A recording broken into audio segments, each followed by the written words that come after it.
Az agresszornak mindig remek propagandája van, és meg tudja adni az okát annak, hogy miért kellett agresszorként viselkednie. 56-ban is végül, ha az oroszokat hallgattuk, kiderült, hogy mi tehetünk arról, hogy ők kénytelenek szétlőni Budapestet és itt állomásozni Magyarországon. Ha most hallgatjuk őket, kiderül, hogy nekik azért kell Grúziában állomásoztatni katonai csapatokat, meg szétlőni grúz városokat, mert a grúzok erre kényszerítik őket. Hát az agresszor mindig ilyen.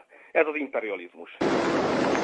A Fidesz elnöke azt is mondta, hogy a közép-európai és balti országoknak össze kellene fogni, hogy ellensúlyozzák az orosz érdekeket, és segíteni kellene például Grúziát és Ukrajnát. Meggyőződésem, hogy a NATO csúcson legutóbb rossz döntés született. Ukrajnát is és Grúziát is fel kellett volna venni a NATO tagjainak a sorába. Ezt a döntést előbb-utóbb meg kell hozni, és minél hamarabb hozzuk meg, annál inkább megakadályozzuk, hogy olyasmi történjen a világban, mint most történt. Közép-európai népeknek kötelessége, amikor független országot él katonai agresszió, egyértelműen és világosan beszélni. Szerintem bennünket, magyarokat 56 miatt különösképpen terhel ez a kötelesség. Ezért, amikor egy független államot az oroszok katonai agresszióval megtámadnak, akkor nekünk világosan, egyenesen és helyes erkölcsi alapállást elfoglalva érdemes megszólalnunk. És én megmondom őszintén, hogy némileg lehangol mindaz, amit ma Magyarországon, a nyilvánosságban ezzel kapcsolatban látok és hallok.